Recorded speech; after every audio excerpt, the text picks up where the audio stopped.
Cette église de la région d'Abuja a été la cible d'un attentat, juste après la messe de Noël, comme plusieurs autres dans le nord du Nigeria. 2011 s'est terminé avec une vague d'attaques revendiquées par Boko Haram, une secte islamiste. Bilan, plus de 40 morts, qui viennent s'ajouter à des centaines d'autres victimes d'attentats similaires ces derniers mois.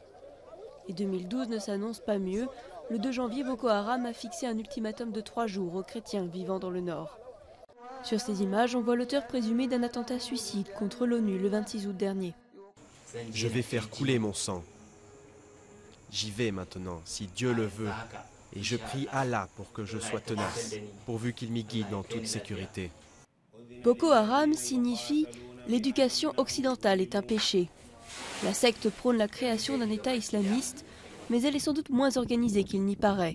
Des gangs de criminels se serviraient du nom pour revendiquer des attentats quand ça les arrange. Le Nigeria est le pays le plus peuplé d'Afrique avec 160 millions d'habitants, répartis entre le nord essentiellement musulmans et pauvres, et un sud plus riche, surtout chrétien et animiste.